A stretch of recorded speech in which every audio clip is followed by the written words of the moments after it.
সকালবেলায় আমার খাঁচা থেকে বড় পাখিটাকে বের করার পর থেকে ও আর আমার কাছে আসতেছে না। অনেক চেষ্টা করছি ধরার, কিন্তু ধরতে পারিনি। এখনো ওই যে গাছের মাথায় বসে আছি ভাই, একটু দেখাই। মানে বেশি কাছাকাছি গেলে ও উড়ে যাবে। এই যে, এই দেখো, এইখানে বসে আছে। অনেক চেষ্টা করছি ভাই, কিন্তু ওরে আমি কাছে আনতে পারি নাই। না পেরে আমার আরেকটা যে পাখি আছে ওটাকে ছেড়ে দিছি। কই, ওরে, ওই যে, এই যে চলে আসলো। কথা বলে ও। হ্যাঁ, সব রকম বলতে, এটা তো স্যুপ হয়ে গেছে স্কিমত।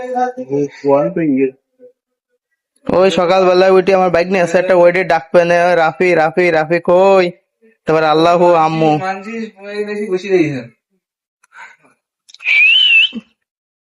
চল চল বাড়ি চল, যাবি? হ্যাঁ, চল চল বাড়ি চল। যাবেন নাই কিন্তু, দেয় না, চলে আসেন। হ্যাঁ, যাবি? চলো। গাড়ির শব্দ পাওয়া যাবে আমার কাছে। সমস্যা তো এই। চলো চলো চলো চলো চলো বাড়ি যাই।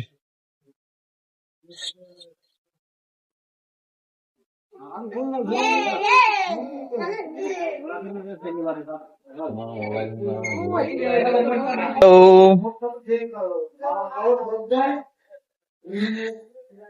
ভাই, 4 ঘন্টা ধরে চেষ্টা করার পরে অবশেষে এটা পাইছি। এখন বাড়ি নিয়ে যাইতেছি ভাই।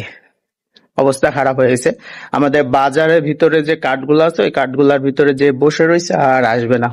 তো অনেক চেষ্টার পরে এরা নিয়ে আসছি আর কি। যাওয়ার পরে অনেক চেষ্টা করছি, তারপর কাঁধে আসছে। আর এখন কাঠগোলায় বসেছিল যাই। হ্যাঁ, মোটে আসবে না। হ্যাঁ, কাঠ বেচছিল। চল, কাঠ বেচা শেষ, এখন যাই দিবে খাঁচার মধ্যে। ঠিক আছে, আজকে সকাল ধরে মেলা প্যারা দিছিস বাবা রে। সকালে দুটো ভাত খাবো, তাও আমার খাতে দিছিস না। এবার চুপচাপ খাঁচায় ঢুকবি, বুঝলি? ডিস্টার্ব করবে না মোটেও।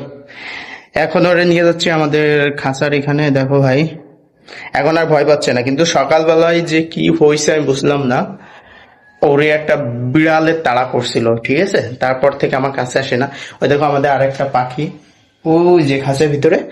তো এইটাই শুধু ছিল না, তো আমি এখন চেষ্টা করবো এটাকে জাস্ট খাঁচায় উঠাই দেওয়ার জন্য, যাতে আলহামদুলিল্লাহ ভালোভাবে উঠে যায়। তো প্রথমে আমরা হচ্ছে আমাদের দরজাটা দিয়ে দিই, ঠিক আছে? দরজাটা না দিলে ও কি হয়, আবার ছাদে চলে যাবে।